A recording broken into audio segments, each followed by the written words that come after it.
I'm just curious, of all the kind of real estate industry sites that are out there, are there sites that are more valuable to be on than others in terms of site visits, level of engagement?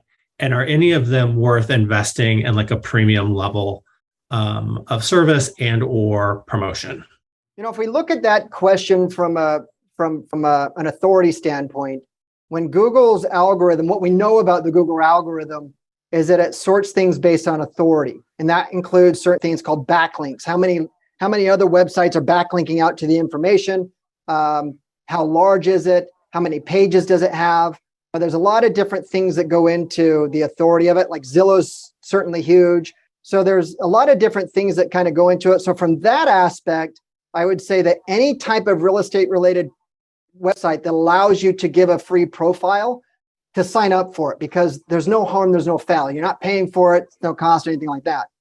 As far as cost, when buying something like that, but the interview I was on, they were talking about Zillow. Zillow came out like 20 years ago. I remember when they came out. I mean, it was a big to-do. People thought it was a fad. Clearly not a fad anymore. It's like the internet. It's not a fad anymore. And I bought, when I was in production, back when they first came out, I bought Zillow leads, I bought Realtor.com leads. I did that. I stopped doing that when the quality of the lead went down the toilet. And I saw that transition. Now, the reason why I bring that up is when you invest into a premium site like that, there needs to be some sort of return on your investment.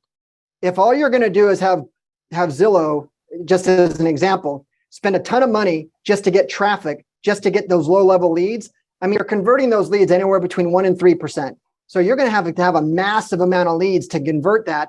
And let's be honest, most of it's going to be buyer business.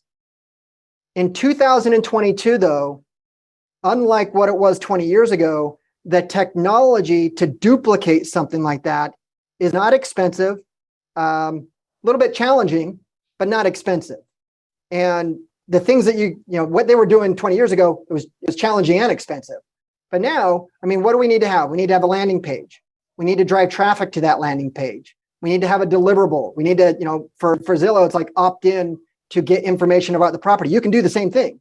Most brokerages have IDX sites that you can do. I don't encourage those because everybody's, whenever you look at an industry and everybody's doing one thing, that's a good indication that maybe you shouldn't do it because now you're jumping into the most competitive space.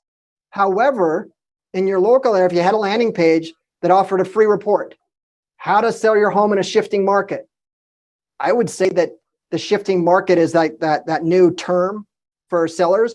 Sellers are worried. They're worried about their equity. You came up with a free report in your local market area, how to sell your Irvine home and get top dollar in a shifting market. Come up with 10 points, draft them out. Here's the great thing. You guys already have the content because questions are already being asked to you. What do you do?